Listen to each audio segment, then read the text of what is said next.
tossed a while ago, and Bangladesh who won the toss and elected.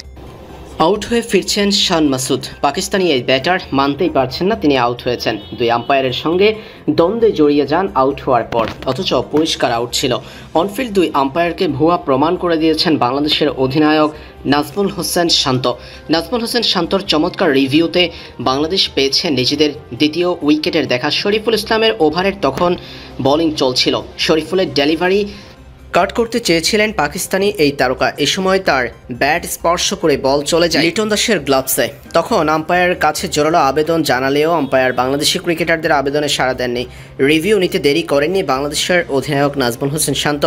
Review নিয়ে পরে দেখা গেল শরীফুল ইসলামের বলটি পিচ করে স্পর্শ করেছে শান মাসুদের ব্যাট। এরপর সেই বলই গিয়েছে কিপারের গ্লাভসে। আলট্রাএজেও দেখা গিয়েছে পরিষ্কার স্পাইক ছিল ব্যাটে এবং বলে। সেই বল তালুবন্দি করেছেন বাংলাদেশের কিপার লিটন দাস। পরে নিজের সিদ্ধান্ত পরিবর্তন করতে বাধ্য হয়েছেন অনফিল্ড আম্পায়ার।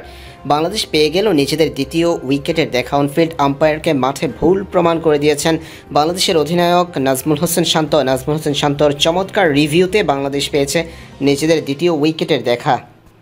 আউটটি মানতে চাননি পাকিস্তানি ব্যাটার, তবে দুই অনফিল্ড আম্পায়ার তাকে মাঠ ছাড়তে বাধ্য করেছে। এ সময় আম্পায়ারের সঙ্গে বাগবিতণ্ডায় জড়িয়ে যেতে দেখা যায় পাকিস্তানি ব্যাটারকে। শেষ পর্যন্ত আউট মেনে নিয়েই মাঠ ছাড়তে হয়েছে তার। বাংলাদেশ করেছে নিজেদের দ্বিতীয় উইকেট উদযাপন।